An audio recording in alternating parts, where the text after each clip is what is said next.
Occasion ఏదైనా location ఎక్కడైనా తెలుగువారి వేడుక అంటే ఆలివ్ మిఠాయి ఉండాల్సిందే. ఇంటి ముందు వేసిన పెళ్లి పందిరి తీయనే లేదు. కాళ్లకు పెట్టిన పారాని ఆరనే లేదు. పెళ్లికొచ్చిన బంధువులింకా ఇళ్లకు చేరనే లేదు. కుటుంబ సభ్యులు బంధుమిత్రుల సమక్షంలో మంగళ వాయిద్యాల నడుమ ఒక్కటైన ఆ జంట విధి ఆడిన వింత నాటకంలో ఓడిపోయింది. మనువాడిన వాడితో నూరేళ్లు సంతోషంగా జీవిద్దామనుకున్న నవవధువు కలలు కన్నీళ్లుగా మారాయి. కట్టుకున్నవాడు కలకాలం కంటికి రెప్పలా చూసుకుంటాడనే ఆమె ఆశలు అడియాసలయ్యాయి. జీవితాంతం తోడుంటానని అగ్నిసాక్షిగా ప్రమాణం చేసిన భర్త ఆమెను వదిలేసి 2 రోజులకి వెళ్లిపోయాడు.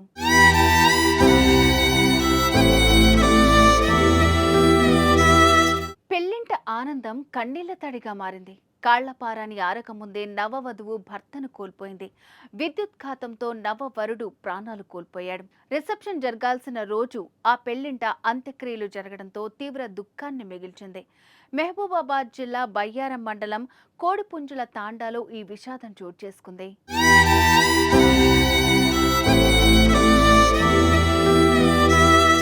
ఏపీలో కృష్ణా జిల్లా కంకిపాడుకు చెందిన జాహ్నవితో ఇస్లావత్ నరేష్ ఈ నెల 18న వివాహం జరిగింది.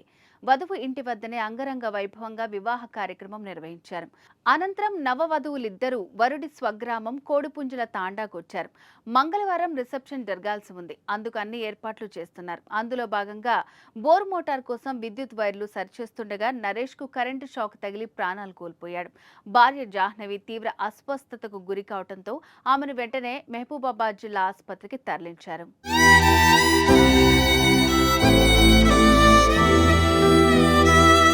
ఈ హఠాత్ పరిణామం పెళ్లింటిని శోకసంద్రంలో ముంచేసింది. కుటుంబ సభ్యులు బంధుమిత్రులు కన్నీరు మున్నీరవుతున్నారు.